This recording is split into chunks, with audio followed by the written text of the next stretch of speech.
accomplishments. I have probably not an entire list here, but what I do know of my research of you is that you've developed an app for Apple. You have a workout series called 30X. You've invented a protein machine. You have at least 2 podcasts. Owner of Augusta Lawn Care Services, owner of Anytime Fitness franchise, built a recording studio, assisted in an orphanage, founder of Ketosis Cup, written 2 books with 1 in the making, founder of Landscape Business Force, and the next big push is franchise, unless did I obviously miss something that comes to mind? Sounds good. In the lawn care and small business space, you're already well known for your YouTube channel and podcast. I'd like to share with our listeners and viewers your timeline till now and delve into some of your past, where you are today in your entrepreneurial journey. At a very young age, you almost didn't have a life. Can you tell us about the pool episode when you were young? So our family used to live in Arizona. So my father's a minister, and we lived in Arizona for 3 years. He was an assistant pastor at a church. And in Arizona, obviously, it's super hot. And so we had a backyard pool. So there was one day that my mom and I were in the pool. She was talking to my brother, who was out in the lawn area of the backyard. And she was directing him to put away the different pool toys and things that were laying out on the lawn. And I was sitting up on one of these like floatable mats of the pool. And so she turned around to talk to him, and next thing she did was look down and saw me at the bottom of the pool, not breathing, unconscious. And so she basically pulled me out of the pool and began screaming and getting my brother to go call the ambulance. And so long story short, I was unconscious, I was all purple and not breathing, and by God's grace, I was able to come through that. Not too many, we went to the hospital and things, but nothing too major. Probably some brain damage, I'm sure, but. You mentioned that was in Arizona. Have you lived in Washington your whole life, or when did you come here? Yeah, we moved here when I was 4 years old in year 2000, and lived in Washington State ever since then. You seem young for having accomplished so much. How old are you? I'm 23 years old, almost 24. I'll be 24 in September. And when did your entrepreneurial journey begin? I don't know if there's necessarily a beginning part to an entrepreneur. I believe it is something that someone's born into. However, when I was 11 years old, we started Andy's Lawn Care in order to fund our way through college, my brother and I. And so that was, I guess, when we first started making money. But even throughout that time before then, I would, put wax snowboards for the local market. I would sell snacks and sandwiches to golf course people, because we lived on a golf course. They're the golfers. So always just trying to make a buck, and kind of that was in my blood DNA from the beginning. Did you come from an entrepreneurial or privileged family that gave you connections and opportunities that maybe others wouldn't have had? Not necessarily entrepreneurial. I would say that my family, though, and my parents, the way that they were, whether it be the way they dealt with finances or just raising me in general, probably made me into who I am today. And so I try to take all the good things from that and learn from their mistakes, and then just try to become better. I heard you were a golfer. That's a costly sport. How did you get into that and fund it? So I got into golf because we lived next to a golf course, it was a 9-hole golf course, par 3 in Birch Bay, and I started playing every single day, and I started doing that when I was homeschooled for 1 year. And so during that year of being homeschooled, I trained for a half marathon, and I played golf every single day. I got into that when I was 11, 12 years old, and started playing a lot. And it was super cheap because it was like $5 to play. And then we have 2 really, really nice golf courses locally that had a membership for juniors that was only $50 a month, unlimited golf. So I would play every single day, and we never lived more than a couple miles from the golf course. So I would always go there and play usually 4 to 8 hours a day when I was younger. Did you play competitively or go to state or just locally? I played high school golf for 3 or 4 years, and then when I went to college, I was basically had to decide between playing golf and getting a scholarship for that or doing pre-med. And so that's when I proverbial hung up my golfing cleats and put my clubs away, and really haven't played much since then. I understand you went to college at 13 years of age. What does your educational path reflect to even make that possible? Did you fund your own schooling?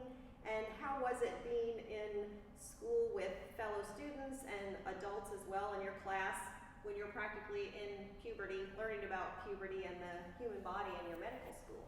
Yeah, so I was 3 years old when my brother was 5, and at that time we were still in Arizona, and so he was basically kindergarten at doing homeschool. And so because he was my older brother and we did everything together, I basically just sat there and listened while he learned his ABCs, began to read, learned how to write in cursive and things like that. And my mom was a great teacher, and so I would just sit there while he was learning and by osmosis kind of get a lot of the information. And so then we moved up to Washington State when I was 4 years old, and my brother went to grade 1. And of course, I had done everything with my brother and was not about to stay home by myself. So I asked if I could go to school with my brother. And so they allowed me at 4 years old to go to kindergarten to be in the same class with my brother because we went to a private school. K and 1 was together. And so I did kindergarten once, and then I was 4 years old, and I was really short, really small guy. So I finished kindergarten, and then my mom was like, you know what? You're a year ahead. We're going to keep you back 1 year so that you're with your actual age group. And so we were up in Canada at this private school where they start kindergarten at age 5. And so my mom held me back 1 year in order for me to be with my age group and not be a year ahead. And so I did kindergarten again. So kind of almost like a third time I did kindergarten. And then I skipped grade 7. I did grade 9 and 10 in 1 year. And I did grade 11 and 12 while I finished my first and second year of college at a community college locally. And in terms of being at college as a young person, it never really entered my mind a whole lot. I didn't think about it a whole lot. My parents definitely get credit for not making a big deal of it at all. It was never weird. We didn't talk about that, like the weirdness of me being 13 and going to college with 20 and 30-year-olds. It wasn't something we talked about, so to their credit, it never was super awkward. Looking back at it, it definitely, there was instances that were pretty strange and funny stories, but in the moment during that time, I didn't feel weird, awkward, different really. And obviously people at school always were amazed. Professors were amazed. Some of them discouraged me from doing what I was doing. Some people, really supported it. I still remember my first teacher at Western Washington University pulling me aside and telling me that I should not be doing it because it was going to rob me of my childhood or whatever.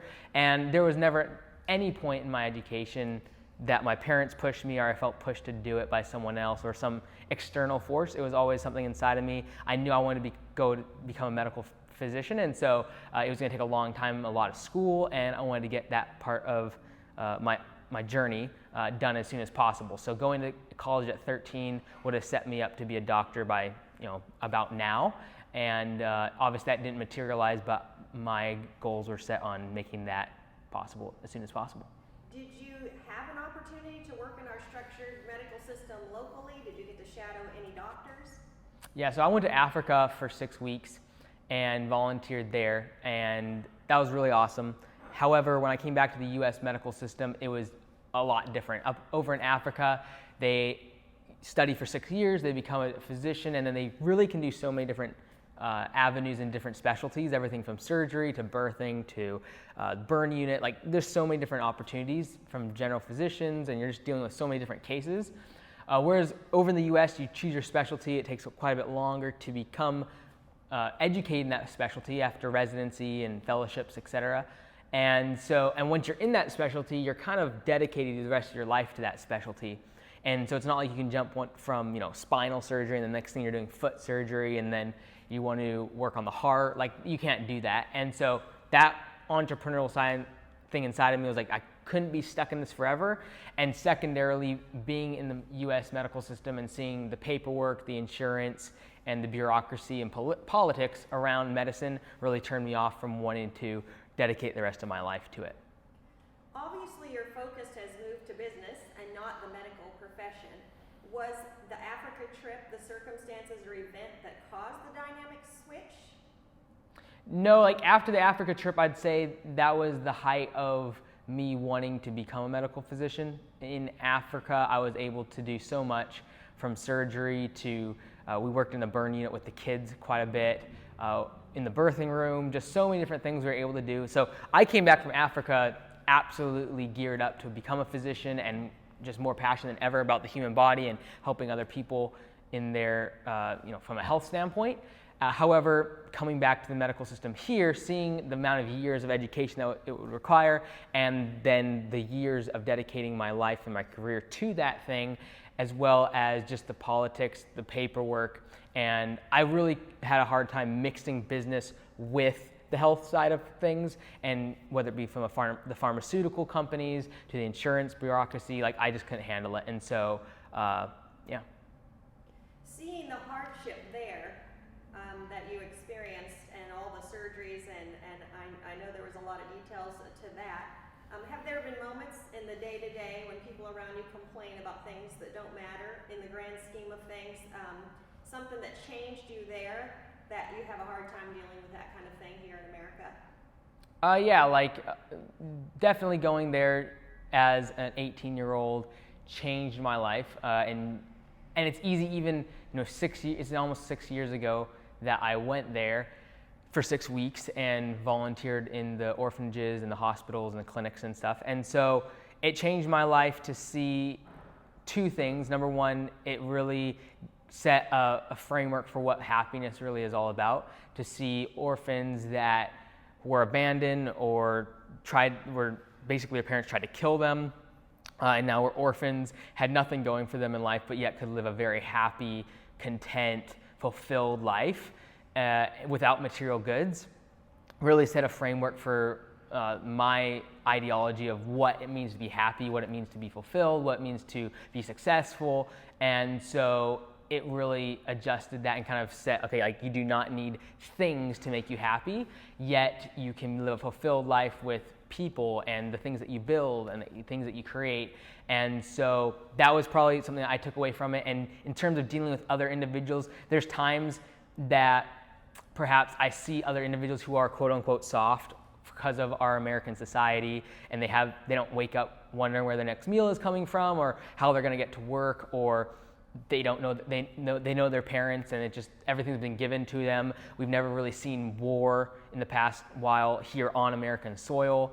And so to go from that African, where I was at just outside Nairobi in Kalangwari, to Goni, and some of these villages where it was just lots of crime and things like that, and see these kids, see these people that are happy and don't have anything and struggling in life, and then to come back to the United States and see people that have plenty of food, plenty of clothes, a great family structure, they have a job, and yet they cry over their latte being too hot, or something so insignificant to their life is mind-boggling sometimes. But yeah, I don't judge them because they've never seen that other side. I feel like they've never seen what it's like, and I can see where they come from, and I see what our society and culture is starting to breed in young people even of my age.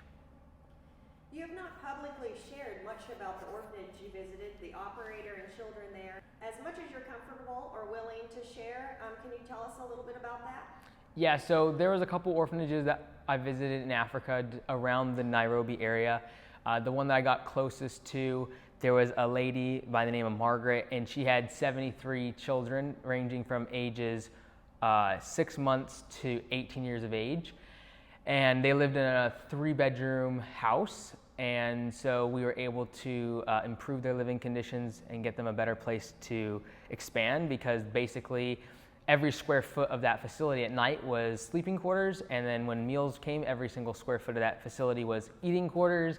And then when school time came around, she didn't just feed them and clothe them, she also taught them all from kindergarten all the way through high school, and then would set them up to become in the trades. So while I was there, we were able to set up a program for them for the guys to learn welding skills. And so we got them some welding equipment so that they could learn that while they were from ages 14 to 18, and so they could come out of high school with a really good trade that they could at least move to the city and begin to make a living. And then we also got them set up with a chicken coop with about 400 chickens so that they could consistently at least have eggs to sell at the market, and thereby have a fairly dependable source of income for buying food, because when we came into the situation there, literally every single day they prayed in the morning that lunch would come, and they didn't know if it was coming from a volunteer or someone was going to drop something off, or there was going to be a car breakdown with mangoes out on the road.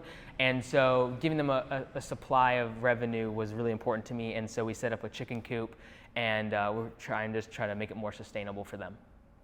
And then when you built the orphanage for them, did that give them bathrooms and just more space and for a healthier lifestyle for them? It was more about the space, the more space. And where they originally had the orphanage, it wasn't a safe situation.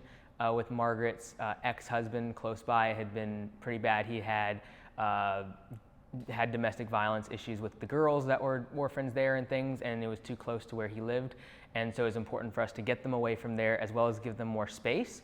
She couldn't handle more than 75 kids. However, for there not to be health issues, they really needed more space in terms of living quarters. And in terms of bathrooms and things, no, it was more about just creating more space for them. They still have a well, and it's still very archaic, the amenities there. Have you kept in contact with Margaret or any of the children since then and followed their path? Yeah, I try to stay in contact with them at least every few months. They send me pictures occasionally, but it's pretty bad internet where they're at, so now the pictures usually just text. So we just stay in touch and make sure they're doing well, and I haven't gone back since that original visit. You've done quite a bit of traveling. Do you have relatives that you visit abroad or travel for business, or do you receive invites for speaking engagements? What would be the reason for traveling? Yeah, so right now, most of my traveling is around ZeroTurn, which is the series we're creating. It's the same name as the book that I wrote for landscapers, but ZeroTurn, the video series, is basically I come in and for a couple of days try to help a landscaping company turn their business around, become more profitable, get them to the next level, have a more scalable system in place. And so we started that last year. We did 2 companies, one in Mississippi, one in Texas, and we're looking to do 7 companies this year. Going forward each season, we'll just continue with that. And then I'm speaking at GIE, so again, mostly around the landscaping industry currently in terms of speaking and traveling. Augusta Lawn Care Services, that is your company. Tell us about Augusta, how it began, evolved, and brought us to where you are today. Yeah, so 5 years ago, I finished college and I finished my bachelor's degree, and I made the decision not to continue in medical school. So I had my applications ready for medical school and everything. That's the same time I came back from Africa. I decided to cancel those and go into business. And so I had been mowing lawns since I was 11 years old, and that's kind of how I'd paid my way through college. And so from 11 years old till 18, I was still mowing lawns with my brother on the weekends, evenings, holidays, things like that. And so when I decided not to go to medical school, I was like, you know what, I'm gonna go for this lawn care thing and make it bigger. And so I decided to branch off from my brother, and I started Augusta Lawn Care Services. And at that same time, I also started Business Bootcamp Podcast to kind of document the journey.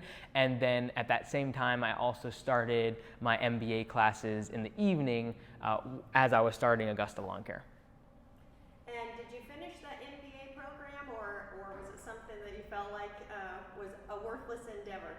So for the first year, I did really well in the program. I learned a lot, got to know the people really well. The second year started off well, but it was also really tough for me to get to class on time. So it would start at 6 p.m. and then go till 10 p.m. So a lot of my learning in business came from those times in business school, but not so much from the classes as much as every minute of my day was centered around business. So at that time, I was just starting Augusta Lawn Care. So I was still out in the field working most of the time. And so what would happen is I would wake up early and I would go work for 10, 12 hours. And during that whole time, I'm listening to audiobooks about business and marketing and sales and branding and all those things. And then I would switch right out, go drive down to Bellingham. I'd go to classes from 6 p.m. till 10 p.m., learning again, business, marketing, sales, management, people, blah, blah, blah. And then after that, I'd stay there for a couple more hours doing homework and projects with my classmates. And then I'd get home at 1 or 2 and do the whole thing over. So I did that for almost 2 years. Towards the end of the second year in the MBA program, it was the spring of our second year in business. And so that's when I started to get employees, started to grow, and it started becoming really difficult for me to get to class. And I started skipping classes, and then I'd be at class and I just was completely checked out because I was trying to catch up on estimating and billing and things like that. So I stopped about 2 classes short of finishing my MBA. I do not have an MBA. I can't put it behind my name, but I wasn't about to finish the 3rd level of accounting that I started to feel was not significant to my business, and that I was never going to be employed in a position where someone was like, do you have an MBA? And so I figured it was better for me to go and spend that time building the business and not spend another $30,000 on my degree. Was it valuable to you to develop a brick and mortar model and be in the constant minutia of the day-to-day so you could build systems and processes to start a landscape business course that would eventually lead to franchising? Or was none of that in the radar and the vision just has evolved over time? Yeah, I never like had a grand plan from the time of 18. Like when I decided not to go to medical school, there was no plan of franchising Augusta or building a course or having podcasts. I knew that I loved business, that making money was something that was super interesting to me. And so starting Augusta was just very organic, small. As it began to go year 2, year 3, and Business Bootcamp podcast began to grow, and I started to have a voice and an audience there. I started doing consulting for other businesses, and I began to realize that I had this knack for kind of identifying some like major flaws in a business pretty quickly based upon their P&L and then just talking to the owner. And so that's when I decided to start Landscape Business Course. And that was really propelled by when I got hurt in August of 2016 and really decided, and came to I was aware that a business needs systems and procedures to run so that if something does happen to the owner, like they get hit by a bus or whatever happens, they get sick or they have to go away for some emergency, that the business continues to run with or without the owner. And so that's when I decided to start Landscape Business Course and focus more on the landscaping industry and narrow in on that. And that since then we've created the course, had the conference, the video series, books, etc. that we've created for landscapers that are starting their business, and now Augusta is actually developing the franchise.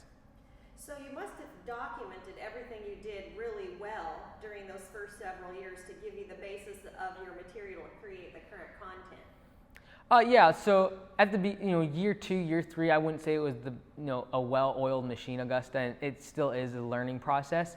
However, it's in an industry that's very, very lots of moving pieces, lots of very, very dynamic. It's lots of fluid, dealing with people, whether it be the customers and with their expectations that are fluid, the employees and their levels of work ethic and things that are fluid as well. And so there's lots of different variables, and it makes it very difficult to create systems and procedures. And so getting Anytime Fitness as a franchise was a good wake-up call also to see systems and procedures that made things very, very step-by-step or very categorical, and this is what you should be doing, and creating systems around everything that's done was something that I had never seen before, and a lot of that I was able to implement with Augusta Lawn Care, and that's what we're using for the franchise. Tell me about Landscape Business Course. When did that begin and why? Yeah, so I started Landscape Business Course in October of 2018 as just a podcast. And that was a few months after I got hurt and got injured and was basically 2 weeks out of the business. And so making a business where if something like that happens to a business owner and the business can still continue to thrive, grow, and succeed is really important. And so otherwise you just own a job. And so coming to that realization, I started the podcast. That podcast began to pick up steam. And then by January of 2017, we had the course online that people could basically see the systematic way over the course of the first 3 years of Augusta, how I built the business, exactly what I did. And I never said it was the right way to do things, but it was what I did step by step, everything from the type of truck that I use, the type of software that I use, the type of uniforms, the type of business cards, the type of marketing, and the steps and how much I used and spent on each of those things. And so it was kind of like a step-by-step guide, if you will, for someone that wanted to start a business and go from $0 to $100,000 in revenue in each month in just 3 years. And so that's what we had done at Augusta. And so the framework of the course was basically, this is how I did it, step by step. This is not the right way to do it, or like the best way to necessarily at every single point, but this is how it happened. This is exactly what I spent and did along the way. This is July 2019. So what has the landscape business course morphed into today? Do you have subscribers and students that stay in constant contact with you that you need to interact with on a day-to-day basis? Yeah, so I get a lot of emails and contacts from landscapers around the country and around the world, really. And so I try to help as many as I possibly can. And Landscape Business Course really came about to it in that people started asking questions that were really personal that I couldn't share publicly on the podcast and videos. So I needed to have some way of a gatekeeper, and that was basically a payment gateway for me to know their information, know who was coming in. So that was also a piece of why I started the course.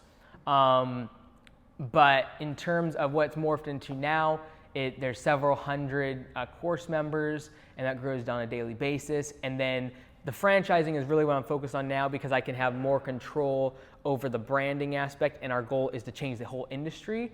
And really, I feel the best way to do that is have a company in a marketplace and really displace the other competitors that are lowballing on their estimates, that aren't treating customers correctly, that don't treat their employees correctly, that don't worry about team culture. And really the best way I feel to change the whole industry is market by market, franchisee by franchisee, county by county, completely displacing the traditional stereotypical landscaper that is not professional, that doesn't make money, and goes out of business in a few years. Tell me about your podcast. How many do you have? How many episodes to date? And what inspired you to start podcasting? Yeah, there's about 500 episodes total, and Business Bootcamp podcast started 5 years ago. Landscape Business Course started 2.5 years ago. Barbells and Business is a much smaller podcast that only has about 10 episodes, and it's around what I've learned at the gym, and it's for gym owners. And so what I've learned about podcasting is that something I was really passionate about, because number one, I didn't have to set up a big studio. I didn't have to do a bunch of things in terms of production. And so it started off really easy because I just had a USB microphone plugged in the computer and just talked. And so that was really nice. And then as it's grown and evolved, obviously we've created a recording studio and we have a lot more video content. But starting out is so easy because you don't need to dress up. You can be in your pajamas, still record a podcast, and share your thoughts. What is the genre, format, and focus of your podcast? Is it mostly landscaping, or does your other one focus on all businesses? Yeah, Business Bootcamp podcast focuses on all industries and business more in general, from a leadership standpoint, marketing perspective. Small businesses is really what it's all about. So Business Bootcamp podcast has really grown out of the idea that business owners write into the show, ask me questions, and then I address them on the podcast. And when I first started Business Bootcamp podcast, I thought it'd be more of an interview show. So the first 30 or 40 episodes are I'm actually interviewing people.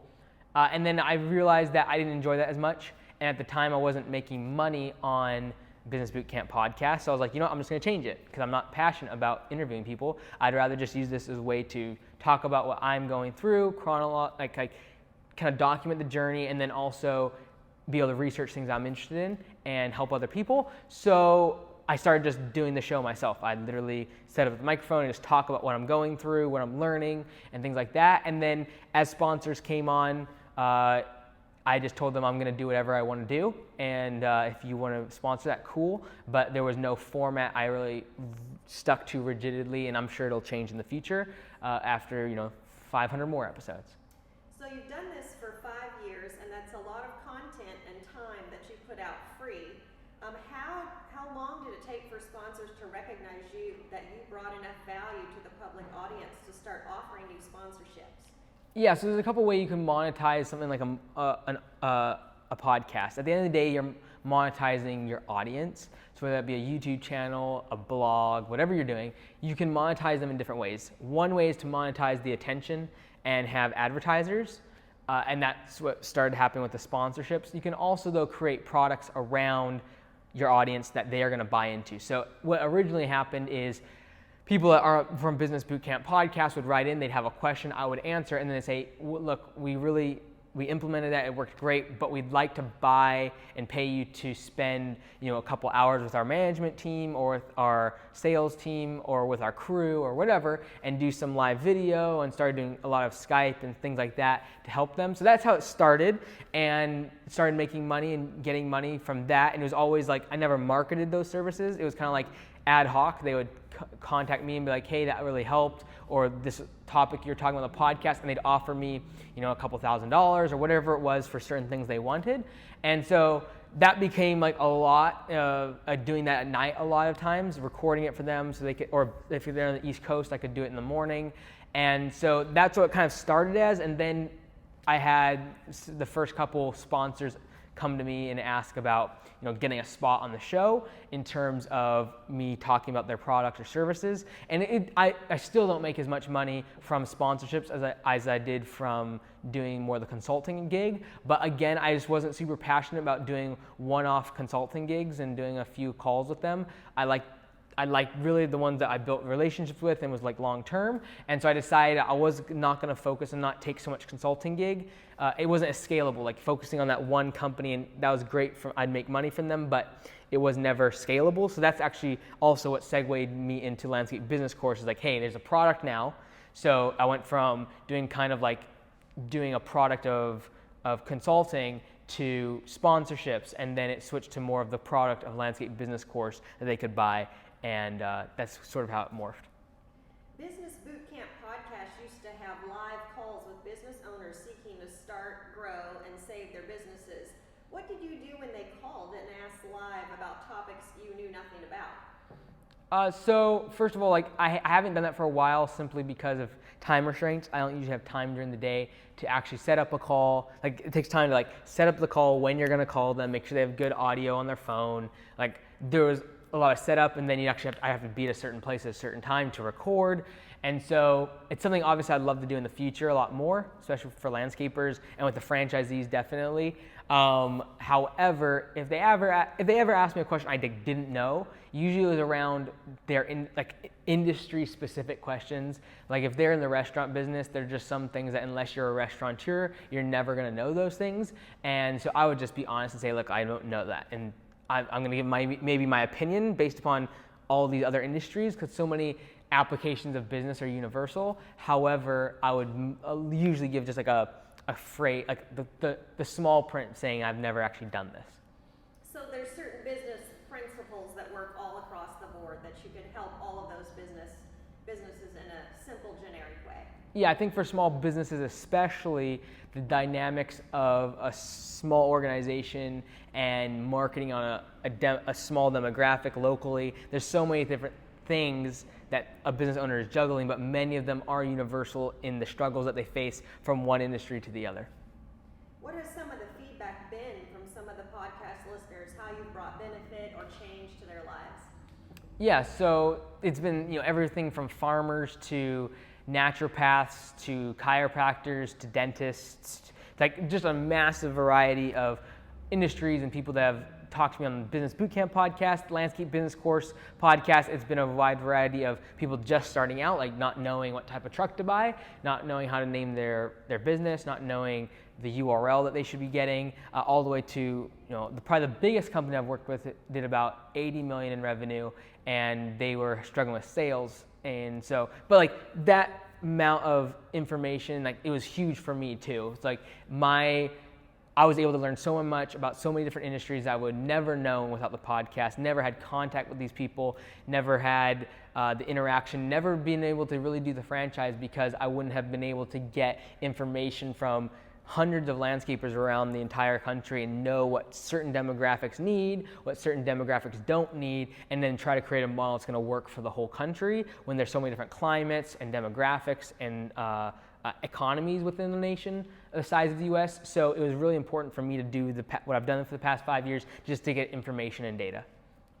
For small business owners, it can be a real stressful time to start, grow, and build their businesses, directly impacting them emotionally and their families. Are there any stories you can share about how you personally impacted someone on that side as you were trying to help them with their business? I think a small business owner is a very special person. It takes a lot of fortitude, takes a lot of grit and things like that. And the thing about having a small business is there is no second option. Like if that business fails, usually it means that you're going to bankruptcy. Usually it means that your kids aren't, their college funds going away. Usually it means you're not going to have retirement. So like all chips are on the table when it comes to a small business many times. And so because of that, the emotions and everything, every fiber of that individual's being and their livelihood is tied to that business. And so when that business is struggling or when there's issues happening within that business, it's affecting their entire life. I don't care if you talk about work-life balance and like separating the two and all that stuff. Like if you're a small business owner and your livelihood is tied to that business and you're there 12 hours a day, 6 days a week, like your entire emotional, physical, financial, spiritual connection to this business is completely different than an employee. And so when you're able to help someone's business, you're really changing their life. And when you change the business owner's life, in a small business, they have a really deep connection with their employees, and you begin to have a trickle-down effect where it affects the employees and then their families, and you can really begin to do a lot of good. And so I feel like the core and the roots of our country and definitely our economy is small business, and that's really why I'm so passionate about the small business owner group and community and trying to help them. You're very busy with a lot going on. Why in the world would you move into a completely different style of business and buy an Anytime Fitness franchise? Yeah, so in last year, there was a Anytime Fitness franchise that I had worked for as a part-time trainer back when I was like 16, 17, 18. I worked there part-time as a trainer, and basically last year, 2018, the business came up for sale. And so I thought, for the past couple of years, I've known that we're going to franchise Augusta. And I knew that in order for me to do that really effectively and start off on a really strong foot, I wanted to get some more experience being a franchisee of a franchisor that was super successful. So in 2016, Anytime Fitness was ranked the #1 franchise in America by Entrepreneurial magazine. And so they have over 4,500 locations worldwide. Like they've just done really, really well. And so I figured, hey, if I can buy into the system, make money from the gym, but also more importantly, learn how a franchisor interacts with their franchisees, what the franchisees expect from the franchisor, the clashes between the two, and then try to fix those things and address those things, see how they trained me as a franchisee, what support I should expect as a franchisee, and so many different things. That's what I was really buying the gym for, was to learn those things and then implement them when we franchise Augusta here next month. Are the two businesses in the same county or city or in the same vicinity so that you can have employees, the resource of employees to cross over and help between the two businesses, or do you not mix them at all? From a financial standpoint, we don't mix anything, but Anytime Fitness is about 20-minute drive from Augusta's main shop office, and so sometimes the office staff I will move back and forth if needs be. So was part of your purchasing decision also with the added benefit that when the club is busy in the winter, does that balance out funds for your lawn care portion of the business when it's slower? Yeah, so in the gym world, their busiest season is the winter, especially around January after New Year's resolutions and everything. Whereas with lawn care in our area, it slows down during December, January, and February. And so it was a nice way to be able to keep revenue and cash flow more even by having the gym doing really well during those winter months versus the summer months when the landscaping business does a lot better. Your next big push and adventure is franchising. But first, when you think, most of us think of a franchise, we think of McDonald's, Dairy Queen, Jiffy Lube. What was your vision for the landscape industry across the board as a whole that you felt like they needed something like this? The main reason was I felt like a franchise in this industry was needed. There were several different competitors, including the Grounds Guys, US Lawns, and some others. However, they charged a royalty, a percentage per month of revenue that went to the franchisor. And so the big difference with Augusta was that it was a set fee per month, just like Anytime Fitness, Jimmy John's, becoming more and more popular with new franchises to charge a set fee, thereby not penalizing the franchisee to grow. So instead of charging a 10% royalty with a marketing fee and all this other stuff on gross revenue, we charge a flat fee. So if someone's doing $100,000 a month, or if they're doing $10,000 a month, they're gonna get the same dollar fee per month, every month, and there's no added fees. So what would your franchise model look like? Yeah, so the franchise model can be really dictated by the financial investment up front by the franchisee. So if someone's wanting to just get started, they need $40,000 to get started, but that's going to get them one truck, one setup for mowing. Whereas if they're wanting to start with employees right off the bat, they're going to invest more. They're going to get several trucks. They might get an office person and be able to kind of hit the ground running, spend more on marketing to get those initial customers right off the bat. How do you systematize something as fluid as lawn care and landscaping? Yeah, so trying to cut down on overhead is really important. So, and usually in the landscaping industry, most landscapers fall in love with equipment and trucks and kind of the glitz and the glamour around the industry. And so they'll buy too much equipment, they'll buy too big of trucks, they'll buy too many trailers, they'll get too big of a shop.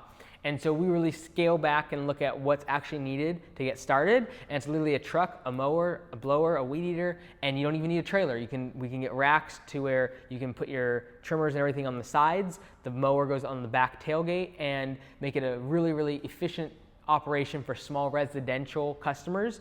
And as the baby boomers age and they're still congregating more and more towards cities, over the next 10, 15 years, it's gonna become a really great market to get into is residential, small properties, and for that affluent customer that is willing to pay more for a really professional service. And so the model really is cutting away all the fluff, focusing on the few things, that is lawn care and mowing, property cleanups, and then small landscaping jobs, in order to create a model that is based on pay by performance for the employees instead of by hourly wage, thereby creating a very consistent profit margin for the business and making it very scalable and plug and play in terms of trucks and number of trucks and when to buy the trucks. We create a system for all of those things.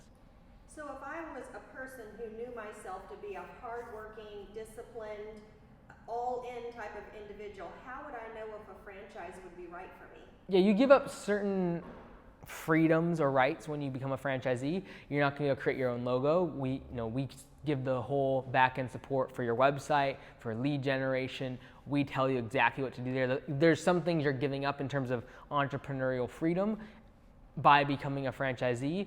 The upside of becoming a franchisee is that you cut out years of experience that it takes to make a really efficient model.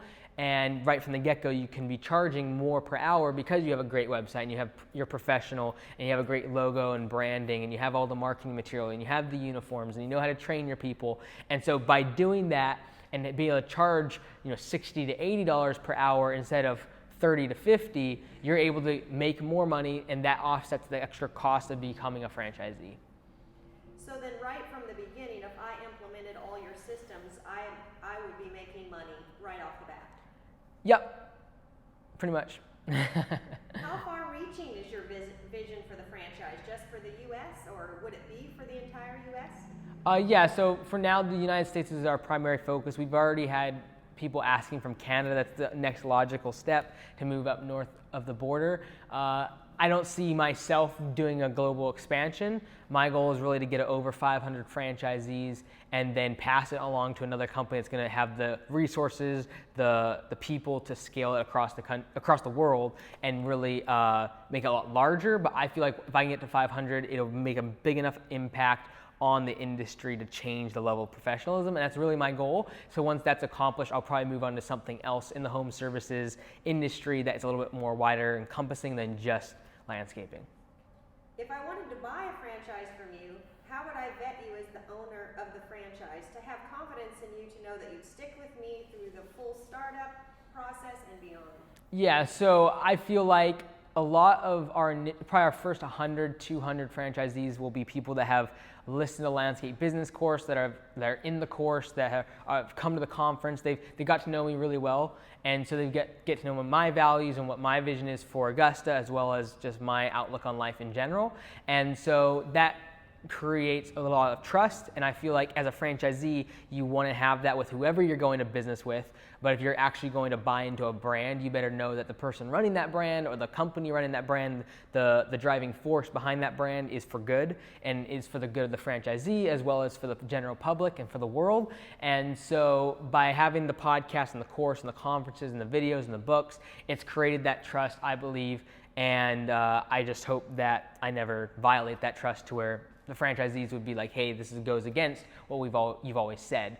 And so creating that consistent message is really important, and I've seen that in Anytime Fitness. I've seen that with other franchisees that are now disgruntled because there has been a change in values, and it's changed from about changing an industry to about making money, or it's gone from creating great small businesses to generating profit for the shareholders of a multinational business. And so staying focused on that goal singularly is really important to me as we move forward. Entrepreneurs are movers, shakers, and inventors, a different breed, and are typically very intense. Those of us in relationships with them can experience frustration about the many hours they work, their endless new ideas, and an inability to stop. They're not understood by normies and don't seem to fit in some settings because they're constantly in driven, visionary accomplishment mode, which is all the time. I would like to understand you as an entrepreneur on a broader spectrum. What would you say is the difference between an entrepreneur and a business owner? And are they born or made? Yeah, so a business owner is, I generally find from my limited experience just from the podcast and things like that, if you're actually going to make a distinguish between a business owner and an entrepreneur, which a lot of times they are the same thing, but in general, if you're actually going to make a distinction between the two, I would say a small business owner is someone that runs the business. They've been there for 30 years. Their family works in that business. They'll always be that one location, that one shop, that one website. They're never like trying to change the industry. They're not trying to grow. They're not trying to expand. They're not having multiple ventures. They're not trying to break things within the business in order to fix it. And they don't have a kind of grand scheme or a vision of what the industry or what their business could be. They're just more or less complacent, or not complacent. They're satisfied and they're content with making that one shop or that one store or that one business work really well and then give it to their family and pass that along to generations. Whereas I feel an entrepreneur, they can't really stick around doing the same thing for 5 or 10 years. They do get itchy feet. They do want to do other things. They're constantly trying to figure out where the business is breaking down and make it better. They're looking for the issues. They're not trying to run away from them. They're trying to figure things out. They're always trying to come up with solutions. And usually that will discourage and frustrate a lot of people around them because most people aren't built that way. And it can be lonely when you want to fix things and yet everyone is very happy with the established way of doing things. Do entrepreneurs have the ability to be an employee or to work for someone else? I generally believe that a real entrepreneur can't, there's no option of being an employee. Like, you could not go out and be an employee, it just drive you too crazy. But I feel like a lot of times what people do is someone who's not an entrepreneur, they want to become an entrepreneur because it's the cool thing to do. So what they do is they go to business school to learn how to become a business owner, how to become an entrepreneur, and it's not actually in their DNA, it's not in their blood. And so when they go out and they try to start their own business, they do fail, or it does take years for them to figure things out, or they have to hire on, which is not a negative thing, to hire on entrepreneurs that are actually be the visionaries, be the leaders, be the ones that push the limits. And so I don't know if I wouldn't say entrepreneurs are necessarily born, but I do feel it is something that is innate, just the same way as someone that is, there's certain aspects, like I'm never going to be able to become a professional golfer. I just can't hit the ball far enough because I'm only 5'4". And so there's physical restraints to me becoming a professional golfer. The same way I feel like for some people in entrepreneurship, it is a skill, and there's certain limitations that people have that will keep them from becoming, the next Steve Jobs, the next Fortune 500 CEO. And that's not a bad thing. That's not to say that they're less. They probably have a skill in some other area that they're going to do really well at. How do you harness that intensity or turn it off, if you will, in necessary situations? Or are you just unapologetically yourself all the time? I try to be more the second way. There's certain times in social settings you have to turn things off. You have to focus. You have to not be trying to fix everything that's broken. That's probably my biggest fault, is trying to fix everything around me that is going wrong whenever I see it. And that is the entrepreneur inside of me, but it can drive people nuts. It can ruin relationships. And so I'm still learning how to do that. And yet at the same time, I'm becoming more and more less apologetic for the way that I am, realizing that I'm gonna have faults, I'm gonna have things that I don't do very well at. I don't do well in certain scenarios or situations, but that I would rather focus on my strengths. And from a financial standpoint, that'll like win big time, but there are times you're gonna have to rein that in, and I'm still learning how to do that from a social setting or from a leadership standpoint, that not all your employees or not all your friends or your family are gonna be built that way, and they're gonna hate if you are a certain way and you try to fix them and you try to look for their issues, or you're trying to change them all the time, and that can frustrate people a lot. At what age did you realize there was something different about you? I would say probably when I was 7 or 8, I would say I knew something was different. I never knew what it was. Like, my parents never like made me feel weird or strange, or like that they never told me I was different or special or anything like that. But by 8 or 9, I knew that I was different, and usually it came down to school. Like, obviously school is a breeding ground of the hierarchy of the social norms within a classroom, and among your peers. And so I was always teaching my peers because I was usually ahead academically, so I was always teaching them. And so I was always kind of growing up, even in grade 2, 3, 4, 5, 6, and into 7, I was always teaching my peers. And so I was always leading them, trying to figure out how to make them successful in their academic world, making a test, whatever it is. And so I liked that aspect of, I knew I was different. I knew I wasn't learning when I was going to school. I knew I was there to teach people, and that's not usually the common denominator of a student when they're going to primary school. So I knew I was different, but I never focused on it. And still to this day, I don't say that like I'm different or anything like that. There's just certain strengths that make me in this world of business maybe a little bit better, the same way that being 7 foot tall is going to set you up better to play in the NBA. And so the skill set that I have sets me up better to be a better business owner, make more money, blah, blah, blah, but it's not necessarily makes me more successful. Is it a lonely place, being an entrepreneur? It can be, especially when things are not going well. And for an employee that gets paid the same amount, whether things are going good or bad, it's tough as an entrepreneur or a business owner even to look at that and realize that you work on 100% commission. Like, at the end of the day, if there's no money left over, you don't make any money. And that can be hard when you have put 80 hours in and you've worked your tail off and you're just grinding. It's really hard, and you're sacrificing things that, from a family standpoint, you're sacrificing from an economic standpoint from your employees, and yet they don't really value that, and they don't see the pain that you have to go through. And it does seem like you're very much alone, especially if you don't have a partner in the business. And it feels like all the weight of the problems and the issues and the financial problems and the supplier issues and the customer complaints and the employee internal issues, like all of that just comes down on you. And at the end of the day, that's true. And so I don't necessarily think someone should run from it. I don't necessarily think that anyone should feel bad for an entrepreneur. Like, you have the choice of going out and working at McDonald's and being an employee, or going to Bain & McKinsey, or working at Banner Bank or Bank of America. Like, you have options. And so if you're going to become an entrepreneur, you got to deal with the things, the negatives, the drawbacks of becoming an entrepreneur. And many times in the growth and the beginning journey of an entrepreneur, there are those moments where everything's falling apart for you and it is a lonely place, because everything is your fault, as Gary Vaynerchuk would say. Everything's your fault at the end of the day as a business owner. And there's just no running away from it or diverting any sort of blame to any other individual than yourself. You are a great salesman, and you connect incredibly with people in business. In your personal life and with your family, are you more reserved and quiet, or is that a place you can let down and have a fun, crazy time? I don't know if there's necessarily one answer to this, probably both. Sometimes when I'm with my family, it is me going back to when I'm 15 years old and I'm an absolute goon and just laughing and just a kid. But then there's most of the time when I'm thinking, that's usually when I'm pretty quiet.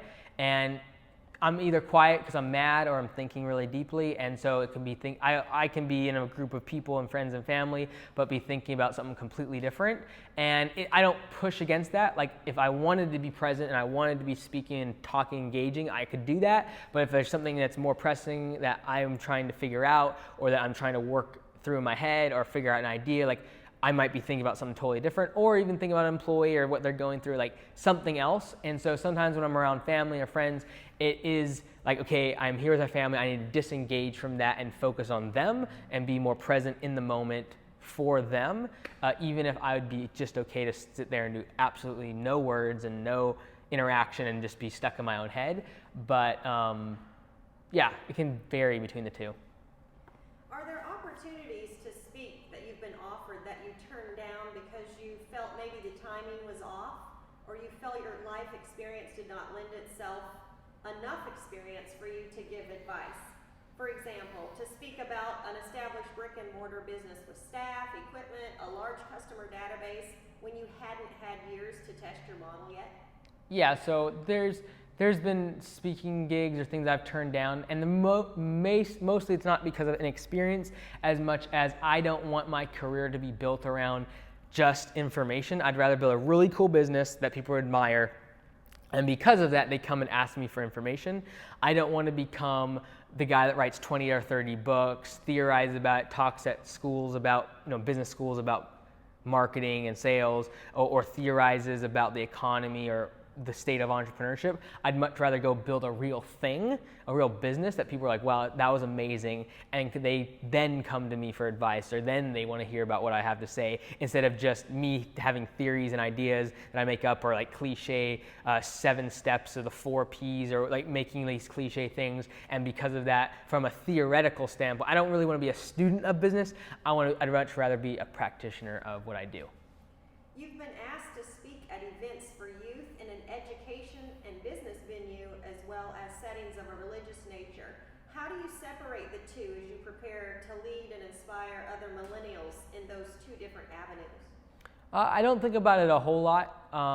When I'm speaking, I don't think a whole lot, honestly. It's pretty raw, and I guess I haven't done it enough in terms of years or like hundreds and hundreds of times to develop a really good cadence or expectation of what I'm going to do. But when I get on stage, it's pretty raw and probably very raw, like in terms of communication style, in terms of speed of my delivery, things like that are probably very unfinished and unrefined, which I'll probably improve on as I do it more.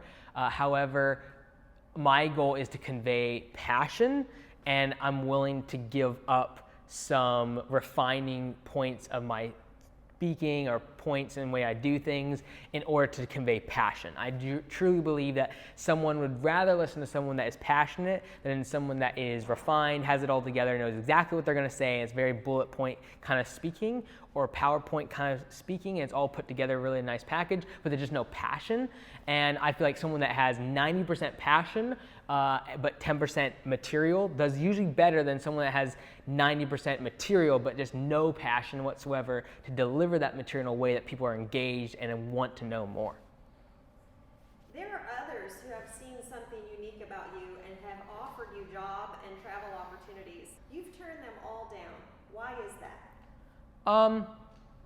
I think as an entrepreneur, you have to be doing something yourself, and you can never handle having someone else tell you what to do, and not necessarily in the way that like you're rebellious or you don't know how to take authority from other individuals, but you want to be the one that if you fail, you fail, and you want to be the one that when you succeed, you succeed. As an employee, a business can be a failure, but you as an employee did everything you could, and you were actually a successful employee, and you did everything you could possibly in your division or in your sector or your part of the business. You might have done really well, but because you were not the head, you were not the leader, the whole company could still fall apart. Whereas with an entrepreneur, like you're either going to win or lose based upon your skills and your decisions, and if you're gonna die, you're gonna die on your own sword versus someone else, a superior, a CEO, an executive, bad decision affecting you. And so I can never be in the position where I'm vulnerable to someone else's poor decision or poor leadership that somehow derails my goals and my ambitions. So I've created my own vehicle that gets me to those places. So then the opportunities to be on local boards and committees or for travel would be more that you would be taking time away from the business that you need to be focused on. Yeah. A couple of years ago, you were contacted by Shark Tank to audition for the show. You didn't know who even nominated you. How does that process work? How many times have you auditioned, and what would your ask be if you made it to the show?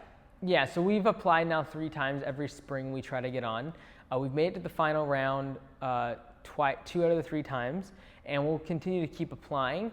And really it's because of the exposure that it would give us for the franchising of Augusta. And so originally I always said that I wouldn't franchise Augusta until we got in the Shark Tank. However, because of the landscape business course popularity this year, even though we didn't get on Shark Tank, I decided to go ahead and launch the franchise. And so my ask this year was going to be, I think, $200,000 for 10%. And I was willing to do that because we had no franchisees. Next year, if we have 15 or 20, that valuation will probably triple.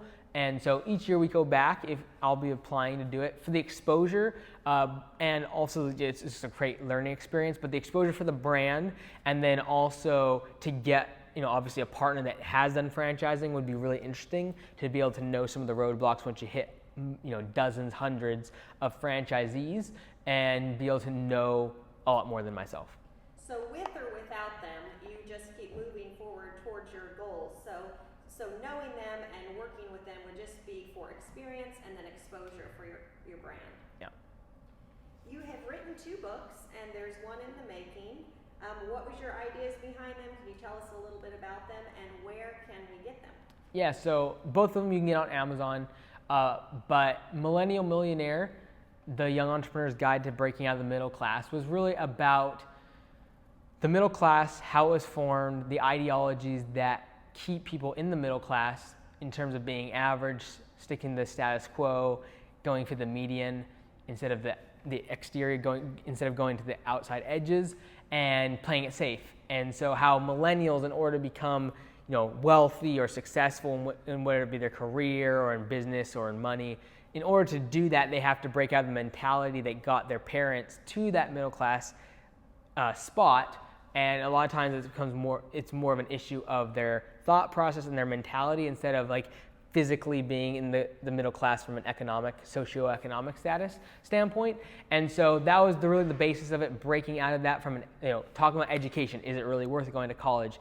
Is the value of going to college diminishing? Is the value of buying a house diminishing? Is the value of owning a career and being in that career for 40 years diminishing? And so that was the first book. I wrote that a few years ago. It was published the same day that I got injured underneath a dump truck. So August 4th, 2016 is the same day the book got published. And then last year I wrote ZeroTurn, how to start a successful lawn care business. And that is basically a story of a fictional character that's partly true. We use some characters from our local area of Larry's Lawn Care, who basically he takes his business model, it's failing, he's running it very much according to the stereotypical aspects of a lawn care business, and unprofessional, no systems, under the table paying employees, things like that. And basically, over the course of the book, he changes his business model. He becomes Augusta Lawn Care Services. He implements systems. He has procedures. He treats his people well. He holds people accountable and turns his life around. And so that's really the 2 books. And there's a book that you're currently working on called Local Leaders. Can you tell us a little bit about that? Yeah, so Local Leaders is really an effort to actually be more of a content platform for Augusta locally. So for the local shop that we have here, obviously we could create, ads and things like that and pay for them on Facebook or Google or print media. But what I've decided to do is create content that we can then share with our local market. So what we're doing is we're creating a book that basically is interviewing local entrepreneurs and leaders in our community, in our county, and then we're gonna create a book and give it to as many entrepreneurs and small business owners in our local market, which will be great for the business leaders. It will be great for small business owners to learn about the stories behind some of the iconic brands in our area, but it'll also be a great advertising, marketing perspective for Augusta because a lot of those entrepreneurs, those thought leaders in our area are also the prime candidates for customers for Augusta Lawn Care. And so my story will be in there, and it'll be from my perspective that I'm interviewing people within the book. And so it'll be a great way to generate leads for the local Augusta Lawn Care. What does a typical day look like in the life of Mike Andes? So it really varies. I don't have a super set schedule besides getting to Augusta Lawn Care around 7:15 to 7:30. After that, it's always different in terms of if I'm able to do more studio time and record more for the landscape business course. Right now, there's a lot of recording for the operations manual for Augusta Lawn Care, and Pro Plus members within landscape business course, they pay a subscription every single month to get more access to me. So I'll do phone calls with them. And then obviously throughout the day, I'm also doing local stuff for Augusta still. So I still am involved in the estimating, sales side of Augusta, hiring and things like that. But that's slowly kind of diminishing as I focus more and more on the franchising. And so a lot more time in studio, a lot more time recording, a lot more time on the phone with attorneys and accountants and trying to figure out the whole franchise process. But I usually don't wake up before 6 o'clock, and I usually don't go to bed before 2 a.m. Do you own and live in your own house? What's your living space like?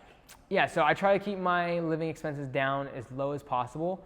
So I can get by with about $930 a month right now in terms of just my personal expenses. So that allows me a lot of freedom to spend the money that the companies make because I don't need it personally. And so I've always, tried to keep my living quarters as small as possible. So I live in the studio and am able to just basically get by. And since I don't sleep a lot and I don't need a big, house, I am able to get by with that. I have a company vehicle so I can write it all off. And so I can get by with very little personally. Do you have a family? I do not. I'm not married, and I do not have any kids. And my family all lives locally, though, so we stay pretty connected. So you have parents and siblings? Yeah, my parents and my siblings all live pretty close to here, and we get together a few times a week. And how many siblings do you have? I have an older brother and a younger sister, and they're both married and one kid. How do you feel about working with family? It's a really interesting dynamic. It is one of those things that you will almost always come into the place eventually where you have to make the distinction of whether the business is more important or the relationship is. And so if you're going to fire somebody, you have to make the decision. Are you wanting the relationship as a family member? Because if you are, it's going to be really hard to fire them. And if you do, you might put up with them a lot more, versus if you want the business to succeed and you don't care about the family side, you might jeopardize the relationship in order for the business to succeed. And so it's a tough dynamic. It's also really great for people just starting out because you trust your family generally with a lot more than people that are random off the public street. And so starting out, friends, family, a lot of businesses, even that are really big today, start with a core group of friends or family members, and that's more about the fact that they trusted each other and that they knew each other deeply enough to be in business with each other. As the business grows and develops and evolves and there's more public outsiders that come into the business, that's when there can be fractures within the family dynamic that gets complicated. And so I don't want to go down that path as much as possible, but starting out, I find it a really strong thing when a family or a group of friends starts the business because they trust each other. So there's positives and negatives to having family work together. So let's say there's no drama, but you work with family. When you get to the workplace, do you keep it very separate so that even your employees wouldn't know that you were family members because you stay very professional? I think it's different for everybody in their perspective. I interviewed a local business owner who his perspective really changed my perspective on family business when he said people work their whole life at a job so they can retire and spend time with their kids and their grandkids. Why not create a business where every single day you get to go to work and you get to spend time with your kids and your grandkids? And so that perspective I'd never heard before and really changed the way I looked at it. I get to spend time 8, 10, 15 hours a day, whatever it is, being with the people I love the most. And yes, there's stressful times. Yes, there's hard issues to figure out together. But if you're growing your business, you're able to look back and say that with the people I love the most, I built something really cool and we can be proud about it together. And you just have to know that throughout that time on the way to that journey, the journey to that level is going to be a lot of ups and downs. I understand you've been a healthy eater since 8th grade. How did that come about, or that you could make a decision that young, and how has your eating changed over time with the trends? Yeah, so I skipped grade 7, went into grade 8, and in grade 8, they started having electives like nutrition. So I had a nutrition class, the teacher was phenomenal. At that point, I decided, because of the science of food that I was learning, I decided that I was going to become a lot healthier eating, and I haven't had pop or potato chips like ever, and pizza and stuff like that. I don't even want it anymore. And so I started exercising from that time when I was about 11. And then I also started healthy eating, and my mom had been into that as well all the time, so just kind of it was easier for me to eat healthier from home. And now it's kind of a paleo-ish, keto-ish diet that I follow. I'm not religious about it. The one thing that I love that I splurge on is tortilla chips, because I love salsa and guacamole. Do you have a guilty pleasure cheat food that you periodically allow? Or would that be the chips and salsa? Well, the chips and salsa are on a daily basis. However, if I was to cheat on something, I don't really have a cheat food. Like, it used to be ice cream, but I haven't had ice cream in over a year now. So I can't say that is my cheat food anymore. So what's a food you can't live without and eat on a daily basis? Definitely tortilla chips, and then slightly behind that is probably kombucha, but I don't need it every single day. And I don't actually need it, but when I drink kombucha, I am very happy. So it's a guilty pleasure, I guess. Do you exercise regularly and follow a specific routine, like CrossFit style WODs, powerlifting, or HIIT routines that you make up on your own? Yeah, I like high intensity interval training, and as long as I can get 15 minutes a day, I'm usually pretty good. And so I consistently work out 6 to 7 days a week, and I need that to keep my sanity. Do you read books, listen to podcasts, etc.? And if so, are there some that you could share for business leadership? Yeah, so I used to listen to a lot more podcasts. Now I listen to a lot less. I listen to How I Built It, and that's a show where famous entrepreneurs and business owners talk about how they started their companies. I really like that podcast. In terms of business books, I listen to probably 1 or 2 a week, and that's usually just while I'm driving or working out and things like that, to learn and just kind of polish my skills. And I truly believe that the 50, 60 business books that I like the most probably do more for me than all of my MBA education ever did. And I try to stay up with those on a continual basis. As they come out and like new books that I know are popular, I try to stay up on those. So when you were really young, say 11 or 12, were you listening to them then to be an entrepreneur and to build your skills? There was a time frame when I was in like grade 2 to 6 that I thought I was going to become a financial advisor. So I read books about the stock market, about bonds, about 401ks, retirement plans. I knew all about how the stock market worked. I started to trade and think about where to invest money in the stock market. I started looking at personal finances and really dug deep into a lot of the content out there about that. And so when I was young, I was really interested in money in general, making money, saving money, investing money, and so yeah. If you did a TED Talk, what would your topic be? If I did a TED Talk, it'd probably be about depression and the small business owner, and the way that we have framed entrepreneurship to be that puts a lot of pressure on small business owners to be successful very quickly without failure, and thereby is leading to high rates of suicide and depression in the entrepreneurial community. Would you consider running for political office someday? One day, maybe. I might run. I'd only run for president, and I'd only do it to make a statement. I would actually never want to be in office. What are some non-negotiables in your life? I need to pray, I need to work out every single day, and basically that's it. I'd like to turn to the core of who you are and the inner person that brings passion to what you do. You work 22 hours a day. Would you call it work? Some parts of it I don't enjoy, and that's what I would call work. And so some of that you just need to get through. So working at Augusta locally, some parts of it seem like work because I know I'm not going to be doing it even next year. And it just seems like I know other people could be doing what I'm doing. And my vision for Augusta is beyond the role that I'm serving when I'm there sometimes. And it's only occasionally. But at night when I'm able to work on the podcast, answer questions, things like that, it definitely does not feel like work. And so when people always talk about work-life balance, or they pity me for me having to work all the time, it's pretty pathetic because it'd be like, for them, it'd be like them being able to golf 8 hours a day, or go to the lake 8 hours a day, go hunting every single day of the year. So I get to do what I love, and it doesn't seem like work as much. But there is definitely a level of when you're starting, you're building, there's going to be things you don't want to do, and that feels like work. But usually you have to get through work in order to reach passion and what you're really going to become successful with.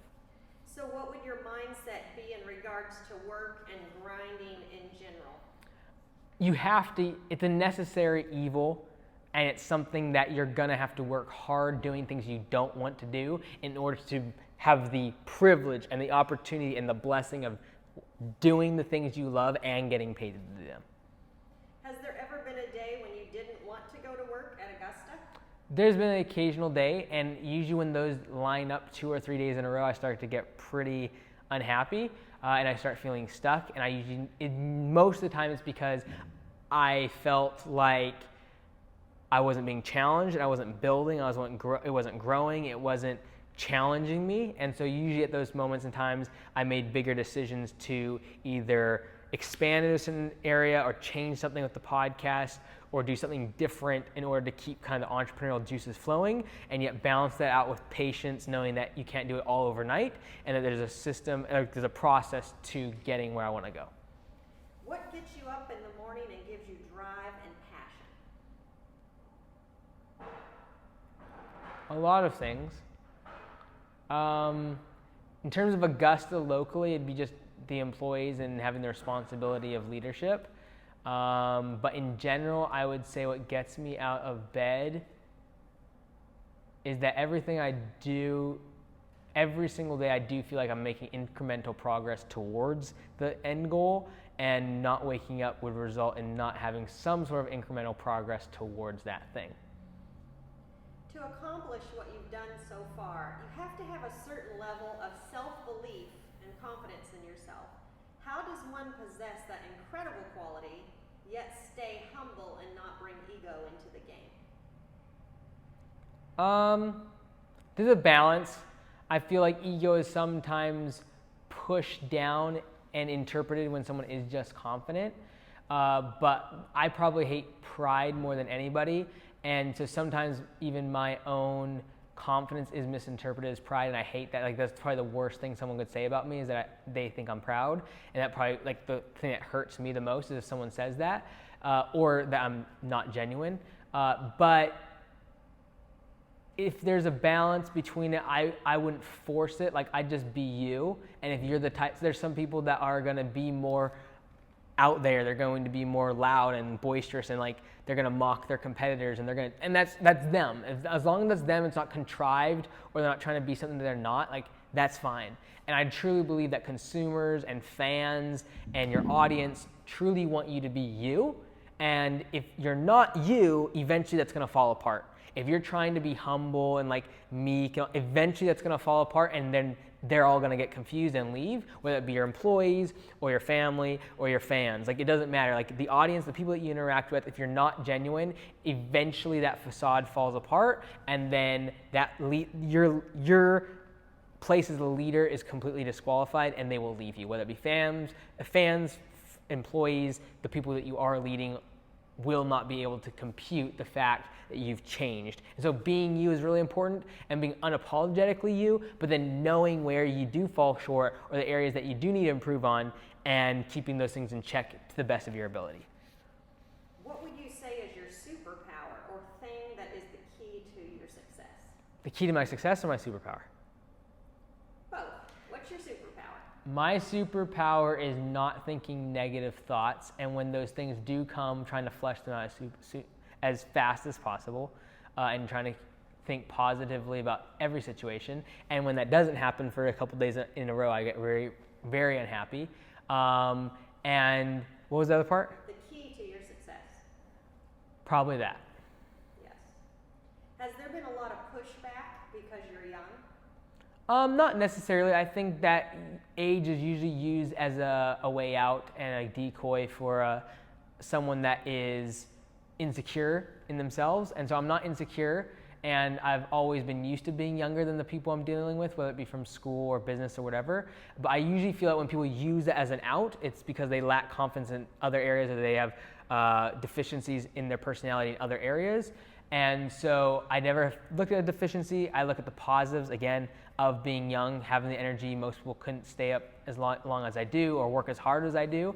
And so I look at those as advantages, and I never like when someone tries to give an excuse around anything around age or sex or race. Like, it just, at the end of the day, if someone else did it in that had those same characteristics, there's no excuse for you not to be able to do the same thing. You mentioned an accident of some sort that you may have had. I don't know if that would be this, but what is a pivotal moment that changed the trajectory of your path or solidified that you were on the right path? Africa would be the singular one in terms of giving a baseline to what happiness was in my life. And to me, success really is about being content. Like, if someone's content, they're successful. And that, whether that means you make $100 a week or $10,000 a week or $1 million a week, it doesn't really matter. Being content is the finish line, in my opinion. And so Africa for me, baseline from a monetary standpoint, from a financial standpoint, what happiness is, and that it is not contrived of physical goods, money, position, or power for most people. And so I knew for myself that that wasn't the case in terms of, like, I did not need money, I did not need a big house. Those things did not define me as an individual, and they definitely did not define my definition of success, which is contentment, which is different than complacency. I don't think that someone becomes content and thereby complacent. I think someone that's complacent, I think those things are two very different aspects. And if someone becomes complacent, I think that's a red flag. But if someone's content, you can be content and still hungry and wanting the game and wanting bigger and better and growing your business and growing your family and growing your social, what you're doing. You can still be hungry and be content. Being complacent is a very risky place to be, but for me, being content became the finish line of success when I went to Africa. So can you tell us about that accident, and if there was a takeaway from that that caused you to make some changes? You mentioned maybe putting systems in place if you had died that day, so that in the future that you'd have the systems if you weren't there. Yeah, so there's 3 times in my life where I technically could have died. One was when I drowned and was unconscious, and then started breathing again after a few minutes. The second was I got a game token stuck in my throat when I was younger, and again passed out, and my mom reached down to my throat and pulled it out, and it was bleeding and everything down my throat. I was able to come back from that. The third time was August 4th, again, 2016, the same day that my first book got published. And on that day, I basically got my hoodie caught in the PTO of a dump truck when I went underneath the dump truck and I was trying to fix something while it was running, which was not smart at all. But my hoodie got caught, and I basically was being strangled, and then it was trying to pull me around into the PTO. And in that moment, all I remember is thinking, like, in a very calm manner, like more from a perspective of just knowledge. I was just saying, okay, so this is how it's going to end, and just recognizing that fact. And in that moment, my sweater split down the center. There was no seam in the sweater, it was a hoodie. It split down the center as well as through my shirt, and I dropped out of the PTO onto the ground. I was able to survive, and after a couple weeks, come back to work. From a business standpoint, like I said, it really made me focus on the systems, the procedures, and the people that would run the business, regardless of whether or not I was there, which next year will be really big for me to be able to step out of the business on a day-to-day operational level.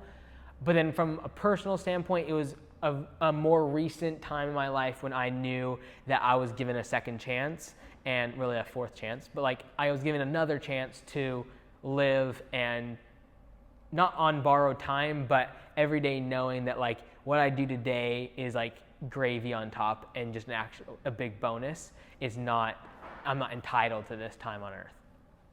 Is there a failure or a mistake that's caused you to make any radical changes? Or have you been pretty systematic about learning from others' mistakes and making careful decisions? I think there's a notion that comes from Silicon Valley, from a business standpoint, that it says fail fast and like just fail. I'd much rather learn from other people's failures than having to go through the experience of failing myself. So trying to be humble enough to learn from other people's failures has probably been a strength of mine, so I don't have to have them. I've never had like a massive cataclysmic business failure. I had micro failures, like we've launched things and they don't work, but I've never risked, I'll never risk everything probably, but privately I probably like crave the moment when I lose everything and go back down to zero, but I don't think I'll ever risk it enough to do that or make a big enough of a loss where I get taken under financially and my employees and the business. Like it'll always be pretty conservative in the way I spend money, grow, and expand, and I won't ever take on massive amounts of debt or like leverage the business beyond what it's capable of holding up. When you build businesses and put yourself out there for employees, family, and the community, you start to get disappointed and betrayed by people who are loyal only as long as they needed you. How do you deal with that? It's tough for someone like me that cares about people. If you don't care about people, and there's individuals that I read their books or in their content, and partly just to keep me keep me more balanced in the fact that I am more leaning towards EQ and like loving people and trying to deal with their issues. When some business owners are like, hey, it's all about the numbers, it doesn't matter who's in the position, it's about moving the business down the field, and they don't care about people or their emotions or what they're going through. And so I listen to some of that content just to balance me out a little bit, but realizing that most people are just looking out for themselves is something that you have to learn, and that they're going to use you, or they're going to use your business, or they're going to use the employment that you give them. And then when those things are gone, that they're really not loyal to you as much as loyal to the need of you or loyal to the paycheck that you give them every week. And so that's just a realization that you have to kind of come in contact, kind of make peace with and try to move on. As you've grown online and sought to help others, even with good motive and intent, you will have haters. How does that affect you? I don't really care about the haters, or like I don't like to use that term, but people that disagree or think that I'm completely out of my mind or whatever, that I'm being showmanship kind of like loud and whatever, and I'm young, I don't know what I'm talking about, and partly due to the fact that I never built, from like me starting college really early to me starting my businesses, I really don't care what people think at all. And so I guess that'd be my second thing that is different, or that that gives me a lot of energy or power in what I do, is that number one, I try to think as positively as possible, and number two, I don't care what anyone thinks. And so when you genuinely, and when you don't just say this, but when you genuinely don't care what people think, you are much more apt to go chase your dreams without thinking about the repercussions from a social standpoint of what your mom or your dad or your best friend or your cousins or your professor or your teacher or your peers are going to say about you if you do fail. And so I feel like a lot of people don't chase their dreams or don't take that big jump simply due to the fact they don't want to look bad in front of the people that they love or the people that look up to them or they look up to. And simply because I don't have that, it allows me the freedom to kind of do what I need to do. Are there mentors in your life, or those who have qualities that you would like to emulate? Yeah, there's no specific, I don't have a specific one mentor that I meet on a regular basis or locally that I talk to. I try to glean as much experience from a lot of different sources, whether it be from books, podcasts, videos, and there's spiritual mentors, my family, my parents are huge mentors to me. And so just trying to glean all of that. I don't necessarily have a one mentor that I stick to. How do you feel about formal college education?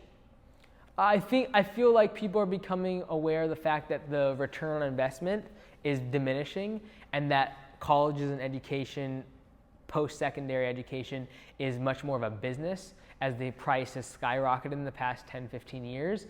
And it used to be the notion and the belief and the reality that you go through school in college and then you have a job at the end of that. And now we're coming to find out that people have bachelor's, master's, and PhD degrees, and they come out and they do something completely different.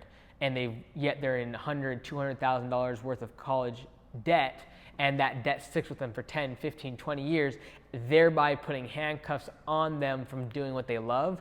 Maybe it's they really needed to move and go take a less paying job because it was close to the thing they loved or close to the business and the industry that they were passionate about, but they don't for 10 or 15 years simply due to the fact they have college debt, or they don't have kids for 10 years, or they don't get married, or it holds them back from what they want out of life because of a debt or because they were so into one vertical of education that limited their understanding of a wider encompassing real world application that actually would project them towards what they're really passionate about. And so I feel like people are becoming more and more aware of the fact that real world experiences, internships, going out and working for free has a bigger ROI than what a piece of paper from Harvard or Yale or some other business school or community school or whatever gives them in the long run. What would you say to the gifted young person who senses they possess unique qualities and know there's something great out there for them to do, but don't really know how to tap into it? Where do they begin? First of all, if you really do feel like you're quote unquote special or different, I would make sure that you let your report card state that and don't talk about it too much. Let your results speak for themselves. Let your count in terms of a boxer, like your count in boxing is all that it really matters. If you're 24-0, you don't need to tell someone how great you are at boxing. If you just say you're a professional fighter and you're 24-0 in the UFC, that says a lot about you and your skill set. You don't need to go and brag how fast you can jab or kick or uppercut somebody. Like, you just need to give someone your record. And so I'd let the record speak for itself. What accomplishments business-wise, if that's what you're passionate about, or if you're a musician, like what pieces of music have you played? What level are you at? Like, let those things speak for you instead of allowing your own voice to be the herald of all your so-called acclaimed greatness. What steps would they take to maybe forge a selfless character to be a servant? Honestly, sometimes real world experience or just experiences in general is what will form that. So for me, like Africa probably did that to some extent. And in the same token, most people probably say that I'm not humble or think low of myself because of the way I come across, or I share information online and I try to be kind of more out there in terms of personality. But in terms of like who I know I am and me being grounded, it probably goes back to the experience of being in Africa. And for most people, going through an experience in their life that's really hard or is unexpected, or an emergency in their family or in their business life or in their economic standing, and it kind of like shakes them down to their roots of their existence and of their humanity, that's usually the experiences that will lead to that balance of success and being humble. What would you say to the person who's had a difficult background, physically, mentally abused, suffered abandonment, has had no support from their family or friends, and those closest to them remind them that they're worthless and they don't want to be a victim? What would you say to them? I probably, there's two ways of thought, and I would probably lean more towards the fact that don't pity yourself. Obviously, you're going to have time of mourning, you're going to be getting through that situation. It's never easy. It's always difficult. But what I saw in Africa was people that went through catastrophic, horrible, just the worst possible lives you could ever imagine, and yet they were happy and they were able to live past those. Like, don't let those things define you. And yes, have your time of grieving and your time of mourning, but being a victim is when you blame the perpetrator for everything that goes wrong from then on. And I believe that if one person was abused, or one person had a sickness and they overcame that, or one person was of a certain race or religion and they did what you wanted, one person is enough to forge the way and be the example for you that gives you no excuse to go out and be the same. And so taking and becoming a victim is when you allow whatever, whether it be race or something that you went through or a health situation or sickness or a breakup or whatever happened, allowing that thing to be the reason for you not succeeding or being the reason for your bad life is going to handicap someone from really truly realizing their potential and becoming successful, which, going back to the definition of success for me, is being content. And allowing something, a situation, a person, an individual, anything to take away the opportunity for you to live in contentment robs you, and you become a victim to that thing. Is there something they could listen to, engage in, or do to be well, whole, and feel like they provide value to the world around them? I think doing something bigger than yourself is important, focusing on the things that you're giving out. As the Bible says, it's more blessed to give than it is to receive. And so for someone that has been hurt or gone through bad situation, to give out to other people, they get fulfillment from that many times, and that's able to give them the self-worth to keep continuing on. From a spiritual standpoint, from a physical standpoint, having those things balanced is really important, so that your middle, your emotional, so your spiritual here, your physical being here. For your emotional to be balanced, the spiritual and the physical, in my opinion, have to be balanced as well. And so from a physical standpoint, exercising, staying healthy mentally, and being around people that are going to be positive, things like that will ground you. And then from a spiritual standpoint, knowing who you are beyond this realm is something that will ground you and give you emotional stability in the middle. Before my last question, tell our listeners where they can obtain your content online or get in touch with you. Yeah, so on YouTube, Facebook. On Facebook, it's geared more towards landscape business course. So Facebook, just landscape business course. On YouTube, just youtube.com/MikeAndes.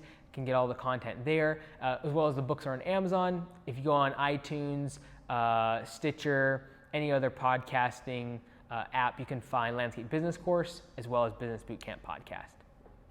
Your future looks very bright. At this present time, looking forward to the end of your life, what kind of legacy would you want to leave?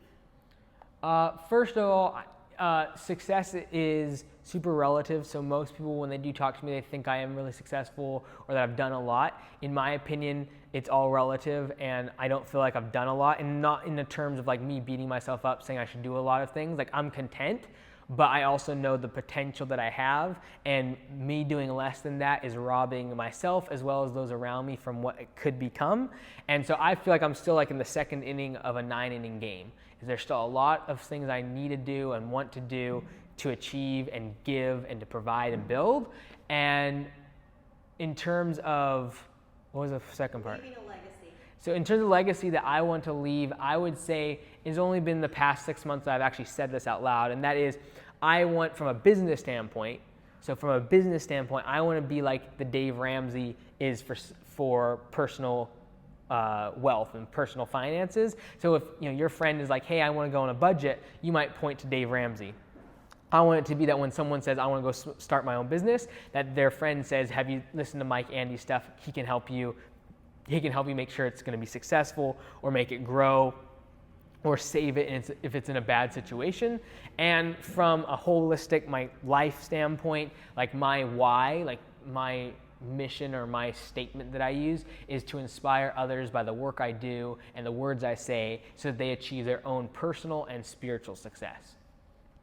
Thank you for your time. It's been a pleasure getting to